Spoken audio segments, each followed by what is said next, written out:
పితా పుత్ర పవిత్రాత్మకు మహిమ కలుగును గాక. నేటి కారుణ్య వాక్కు. అయ్యో పరిసయ్యులారా, మీకు అనర్థము. మీరు పుదీనా, సొంపు మొదలగు ప్రతి ఆకుకూరలోనూ 10వ వంతును చెల్లించుతున్నారు, కానీ న్యాయమును దైవ ప్రేమను ఉపేక్షించుతున్నారు. వారిని చెల్లించవలసినదే, కానీ వీరిని నిర్లక్ష్యము చేయరాదు. లూకా శుభవార్త 11వ అధ్యాయము 42వ వాక్యము. ప్రభువునందు దేవుని బిడ్డలారా, సహోదరి సహోదరులారా, నేటి సువిశేషములో క్రీస్తు భగవానుడు మన అందరికీ నియమాల కంటే ప్రేమ ముఖ్యమని తెలియజేస్తున్నారు. మన క్రైస్తవ జీవితంలో ఎన్నో ఆచరణలు మనం పాటిస్తూ ఉంటాం. ఆనాటి యూదులు కూడా విశ్రాంతి దినాన్ని పవిత్రంగా ఉంచాలని దేవుడు కోరారు.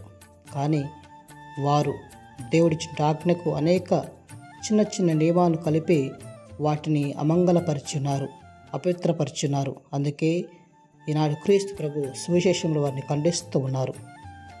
వారు నియమాలను పెంచుతున్నారు, కానీ వారికి ఇతరుల పట్ల జాలి, ప్రేమ, కనికరం ఏమీ లేదు. వారు మరి వాటిని ఒక భారమైన దానిగా ప్రజలపై మోపుతున్నారు, కానీ వారు దాన్ని పాటించడం లేదు.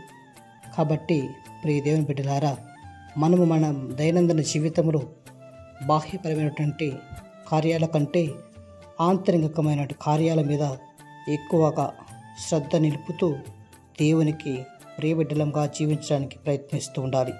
అదే దేవాది దేవుడు మన నుంచి కోరుకునేది. కాబట్టి ఈ యొక్క పరిశుద్ధమైన సమయంలో ఆ భగవంతుడు మనకి నిర్మల హృదయాన్ని ప్రసాదించాలని ప్రార్థన చేసుకుందాం. దేవుని యొక్క ఆశీస్సులు, కృపావరాలు మనపై, మన కుటుంబాలపై ఎల్లప్పుడూ కూడా ఉండాలని ఆ ప్రభుని మనసారా వేడుకుంటూ మనల్ని దీవించమని కోరుకుందాం. దేవుడు మనల్ని, మన కుటుంబాలను దీవించును గాక. ఆమేన్.